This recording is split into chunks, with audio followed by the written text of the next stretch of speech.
মুসলমানের হৃদয়ের স্পন্দনে আগুন লেগেছে। কখনো আমাদের দেশে হিন্দুদেরকে আমরা কখনো কষ্ট দেই নাই, তাদেরকে জামাই আদরে আমরা রেখেছি। আমরা তো কখনো তাদেরকে কটূক্তি করে ভাষা ব্যবহার করি নাই, আমরা তাদেরকে লালন করতেছি। আমাদের ধর্মের উপরে কেন আঘাত হানবে? আমরা বাংলাদেশের অন্তর্বর্তী সরকারকে জানিয়ে দিতে চাই, আমাদের বাংলাদেশে হিন্দুত্ববাদী যত সংগঠন আছে আমরা তাদেরকে আঘাত করব না। সরকারের কাছে একটা দাবি জানাতে চাই, যদি ইসলাম ধর্মের উপরে কোনো আঘাত হানে বাংলাদেশের সংবিধানে ফাঁসির রায় কার্যকর করতে হবে।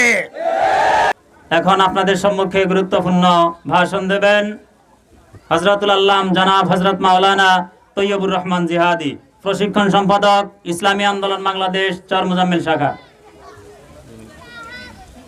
আসসালামু আলাইকুম রহমতুল্লাহি ওয়া বারাকাতুহু।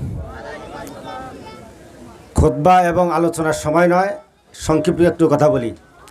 শয়তান আল্লাহর সুরত ধরে কাউকে ধোঁকা দিতে পারে, কিন্তু নবীর চেহারা ধরে কখনো ধোঁকা দিতে পারে না।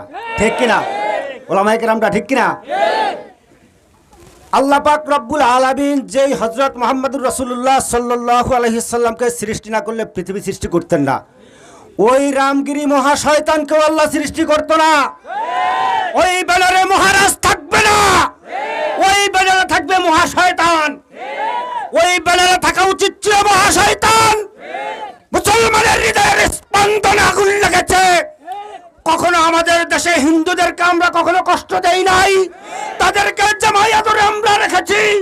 আমরা তো কখনো তাদেরকে কটূক্তি করে ভাষা ব্যবহার করি নাই, আমরা তাদেরকে লালন করতেছি। আমাদের ধর্মের উপরে কেন আঘাত হানবে?